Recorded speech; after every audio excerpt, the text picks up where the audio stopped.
Olá, sejam bem-vindos a mais um programa Moto Mais e esta semana, domingos, temos mais um programa recheado de coisas boas.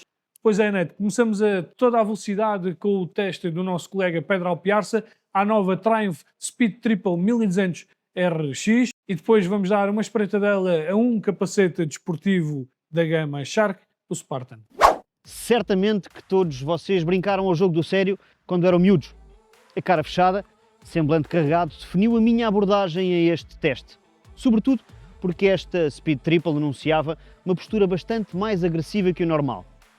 O facto de ter avanços em vez do tradicional guiador deixava antever um nível de exigência maior, um compromisso característico de uma moto de circuito.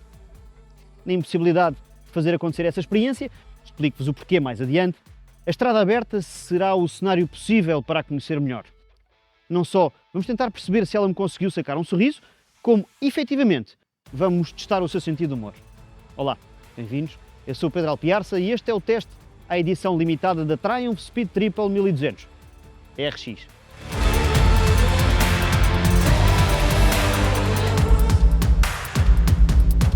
Segundo os engenheiros da Triumph, o objetivo desta edição especial foi o de apimentar a Speed Triple para aqueles que querem dar-lhe um uso mais focado para circuito, alterando-lhe a ergonomia de modo a que o utilizador consiga ter uma postura mais dedicada ao eixo dianteiro e maior precisão no mesmo.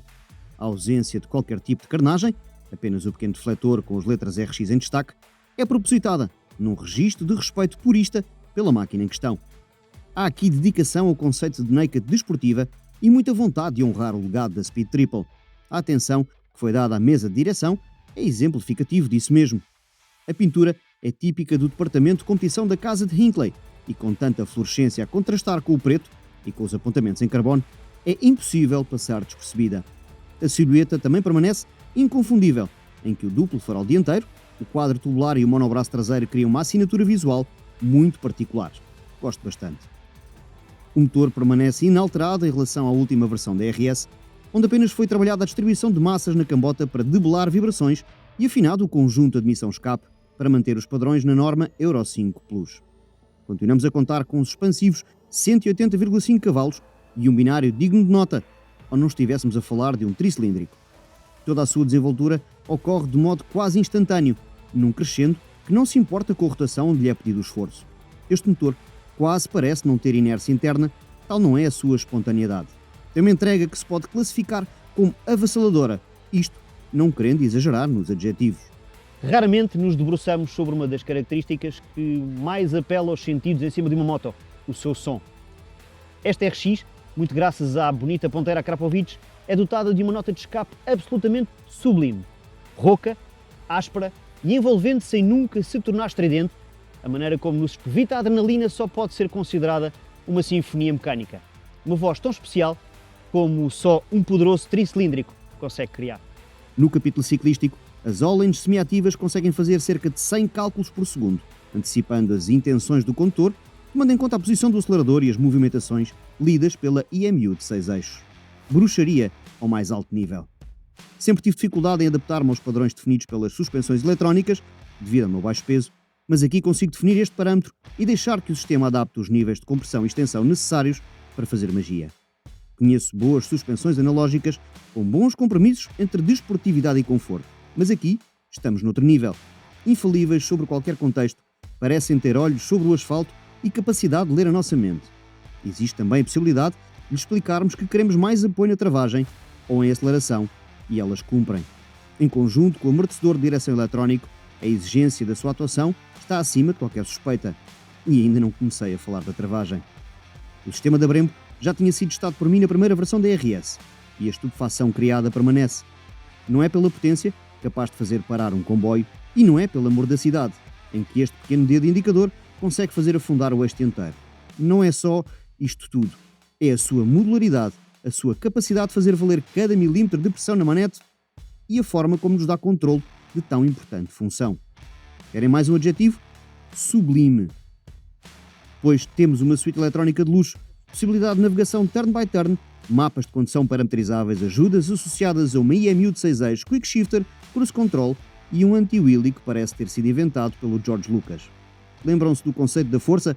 Aquela estranha forma de moldar a energia que só os Jedi controlavam? É igual. No nível menos intrusivo, Mais divertido, portanto, a roda dianteira levita a 60 cm do asfalto durante o tempo que quisermos. Basta manter a carga no acelerador e passar as mudanças. Impressionante. Nos meses que antecederam este ensaio, preparámos uma ida ao circuito do Estoril, mas nas semanas anteriores, segunda notícia que chocou os amantes da pilotagem em pista. A proibição de track days era real e afetou-nos diretamente. Era este o contexto para o qual esta edição tinha sido criada, mas efetivamente os seus criadores não quiseram distanciá-la da sua gênese, uma naked potente e eficaz. Nos dias em que esteve na minha garagem, calhou de haver um passeio de um grupo de amigos a caminho da Serra da Estrela. Este foi para mim o derradeiro teste fora da realidade da curva perfeita de joelho no chão para a fotografia. Um dia de estradas nacionais, na roda de maxi trails de 160 cavalos, conduzidas por brutos. Um dia de endurance, concentração e comunhão com a máquina. E aqui não temos onde esconder as imperfeições. Direta, previsível e apaixonante. Esta acabou por ser a moto que mais gostei de conduzir em 2025. A Triumph Speed Triple 1200 RX conseguiu desmontar todos os meus receios. Quando esperava exigência dinâmica, encontrei uma linearidade motriz e, acima de tudo, uma ciclística capaz de nos deixar evoluir. Quando esperava desconforto e compromisso físico, encontrei uma posição de condução com bom senso suficiente para conseguir rolar tranquilamente e até mesmo enfrentar umas tiradas maiores sem o perigo de ter de marcar consulta no osteopata. Existe, de facto, um maior enfoque na sua desportividade, mas sem a tornar impraticável numa utilização fora do circuito. Na verdade, a sua suposta seriedade desapareceu, assim que percebemos que, afinal de contas, ela apenas quer fazer-nos sorrir dentro do capacete. Só uma pena fazerem apenas 1200, porque o desafio de apimentarem a Speed Triple foi largamente ultrapassado. Quase que fiquei a gostar de motos com avanços.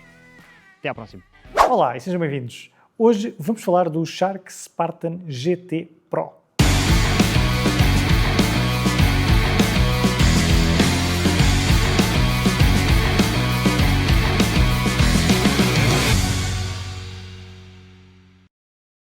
Um capacete desenhado para ultrapassar os estándares de proteção, de modo a oferecer um capacete premium, mantendo o compromisso de praticidade e prestações mais desportivas. Com uma calota em fibra de vidro e carbono, é complementado com um interior em EPS de múltiplas densidades. O design não engana, este capacete foi projetado em túnel de vento para garantir estabilidade a velocidades mais elevadas.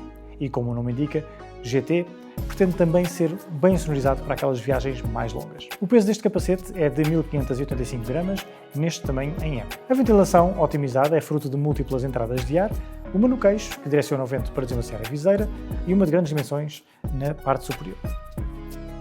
Na traseira existe no spoiler duas saídas de ar que podem ser abertas ou fechadas num mecanismo que está colocado no meio do spoiler. O forro é em tecido de tecnologia Alveotec, é movível, lavável e hipoalergénico. E o design Best Fit da Shark ajuda para um encaixe perfeito. Tem recortes apropriados para os utilizadores de óculos e também espaços para integrar os intercomunicadores da Shark, desenvolvidos pela Sena, o Shark Tooth. Existe um sistema de remoção de forros laterais em situação de emergência, com uma peça escondida debaixo da cortina de queixo.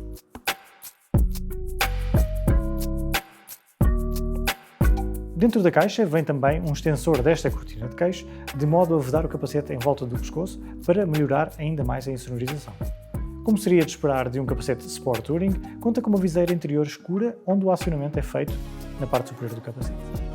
A viseira exterior é de fácil remoção e pode ser equipada com a película Pinlock que vem também na caixa. Tem garantia de 5 anos. O fecho está a cargo de uma fivela em duplo D. O preço começa em 499,99€ nas cores lisas, 549,99€ nas pinturas de carbono simples, 579,99€ no caso desta cor Rhythm Blue Chrome e nas edições de réplica dos pilotos ficam pelos 629,99€. Os tamanhos disponíveis vão desde o XS até ao 2XL. E foi este o Shark Spartan GT Pro. Espero que tenham gostado. Até à próxima. Muito bem, e vamos já prosseguir com mais dois trabalhos. E começamos por um teste a uma moto de motocross bem especial, a Ducati Desmo 450 MX, um trabalho feito pelo nosso colaborador Pedro Fragoso. E de seguida iniciamos uma nova rubrica, Verdade ou Mito? Será que devemos aquecer bem as nossas motos antes de arrancarmos? Vamos ver. Olá a todos, sejam bem-vindos à revista Motos e Moto Mais.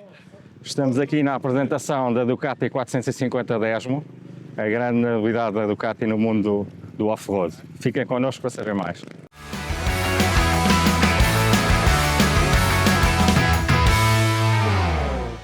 A Ducati decidiu lançar a nova 4,5 de motocross. e percebemos que, em alguns aspectos, decidiram não correr riscos e optar pelo óbvio, seja no tipo de suspensão, que são Showa de topo, seja na configuração do quadro. Por outro lado, tem outras características que são muito próprias da Ducati, como o caso do sistema de válvulas aerodinâmico da Ducati, que sempre foi utilizado nas suas motas desportivas e nas superbikes, e que depois de ensaiarmos em pista percebemos que realmente influencia o seu comportamento.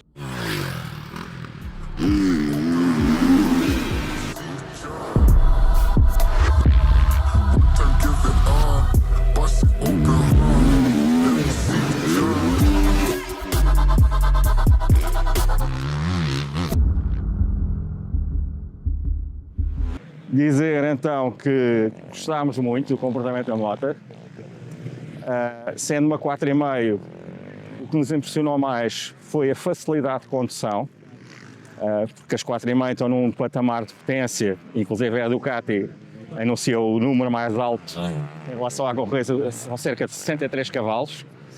Apesar disso, apesar da muita potência, a moto é super eficaz e maniável, quase ao nível de uma 2,5. Impressiona por isso.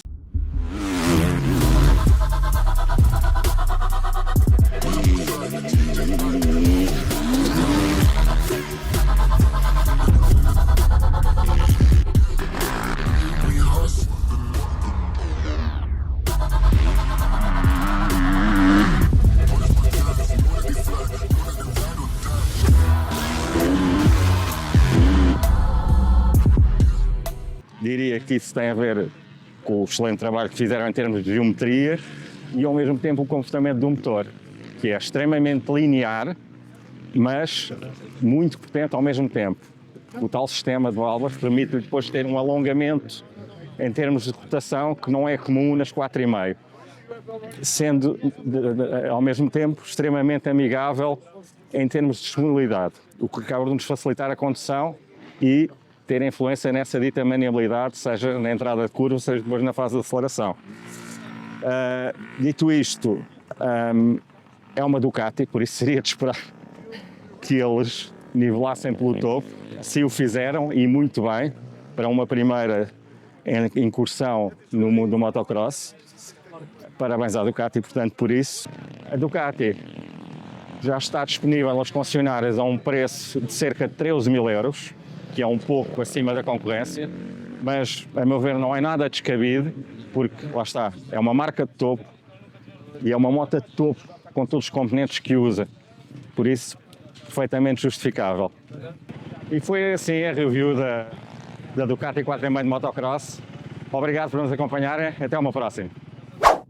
Hoje teremos uma nova rubrica que vem tentar desmistificar alguns mitos.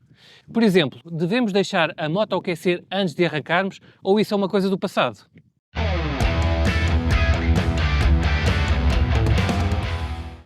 Mais do que no automóvel, em que o motor faz pouca rotação, nas motos, sim, devemos deixar o motor aquecer um pouco.